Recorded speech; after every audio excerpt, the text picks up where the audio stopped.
조선소와 관련 공장이 몰려있는 영암 대불산단에서 올해만 중대재해가 6건이나 발생했다는 사실 알고 계셨나요? 왜 이렇게 사고가 많이 났고 누가 주로 사고를 당했는지 찾아가는 K 김대영 뉴스캐스터가 현장의 목소리를 들어봤습니다. 오랜 불황을 뚫고 호황을 맞이한 조선업. 관련 공장이 밀집한 영암 대불산단도 활기가 감돕니다. 하지만 늘어난 일감만큼 일터는 더 위험해졌습니다.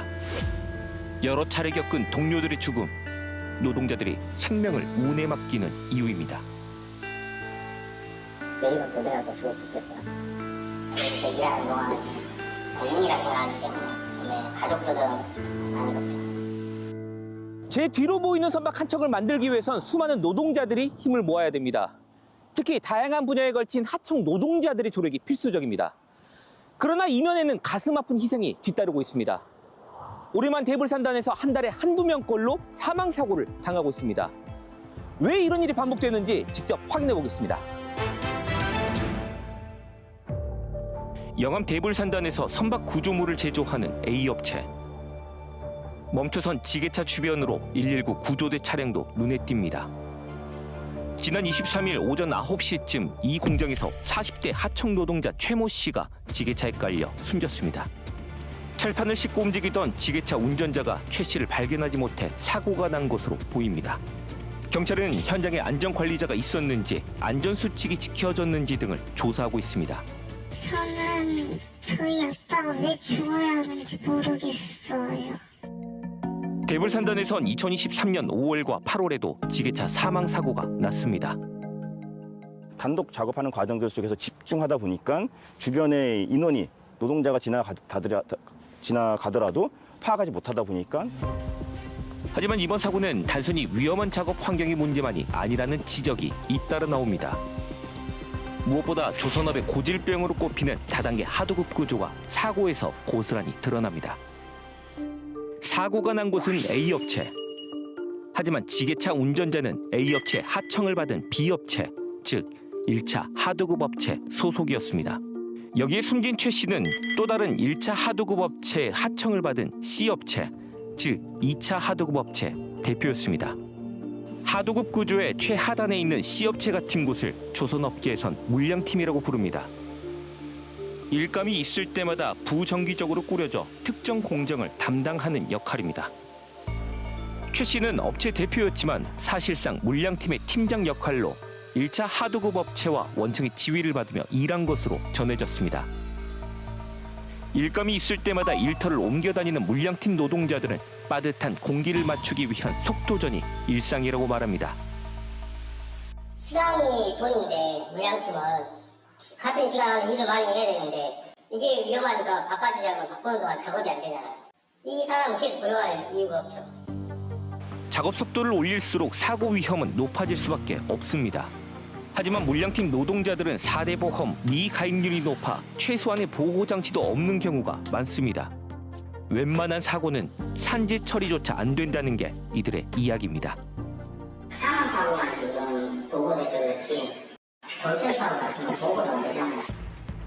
금속노조는 원청 A업체와 관련한 노동자 300여 명 중 물량팀 소속 노동자가 70% 이상인 것으로 파악하고 있습니다. 일상이 된 조선업의 다단계 구조. 노동자 보호는 물론 사고 책임자 처벌도 쉽지 않습니다.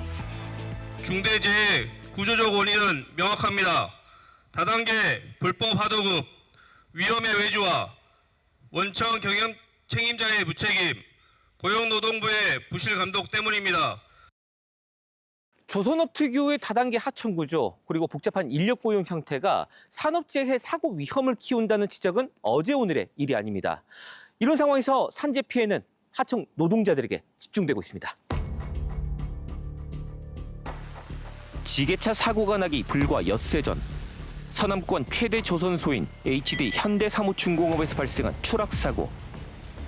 숨진 이는 역시 하청 노동자였습니다.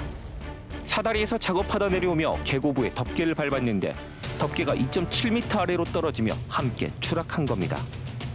덮개가 규격에 맞는지 제대로 고정됐는지 확인만 했어도 예방할 수 있었던 사고입니다. 하청 노동자들은 평소 이런 덮개를 알아서 피해 다녔다고 말합니다. 현장에서 위험성을 알고 있었지만 사고가 날 때까지 조치가 없었다는 의미입니다. 우리도 대부분 안 밟아요. 밟으면 죽을 수도 있어요. 아예 안 밟아요. 뚜껑이 있든가 아예 안 밟아요.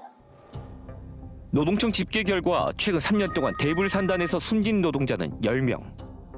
이 가운데 하청 노동자가 8명, 무려 80%를 차지했습니다. 중대재해처벌법이 적용되지 않는 5인 미만 업체 소속 노동자도 3명 숨졌습니다. 조선업 호황기인 올해에만 사망사고 6건이 발생하는 등 산재 위험성은 더 커지고 있습니다. 하지만 현장 안전관리는 부실하기 짝이 없다는 게 노동자들의 증언입니다. 하청 업체마다 또 안전관리를 새롭게 고용을 했어요. 근데 문제는 이분들이 아무런 권한이 없어요. 심지어 일도 해요. 생산에 참여하시기도 하는 것도 제가 직접 보기도 했거든요. 안전 대신 비용 절감과 수익을 선택하는 모습을 오랫동안 목격해온 노동자들. 희망보단 체념과 포기가 익숙해졌습니다. 이 현장에서 받아들이기는 누가 재수없어서 죽었구나. 위험이 일상화가 되다 보니까 원래 이제 그런 게 있으면 좀 분노해야 되는데 이거는 10년 전에 됐던 얘기고 5년 전에 됐던 얘기고 저는 전혀 기대하지 않습니다. 하는 신용은 할 거예요. 뭐 하겠다. 취재진이 만난 대불산단의 하청 노동자들은 작업장 안전에 대한 희망조차도 없었습니다. 사고가 발생할 때마다 재발 방지 대책을 수립하겠다는 말들만 반복됐기 때문입니다. 소중한 생명을 하나라도 더 지키기 위해선 다단계 하청 구조에 대한 근본적 검토와 면밀한 감독, 엄정한 처벌이 반드시 필요합니다. 찾아가는 K였습니다.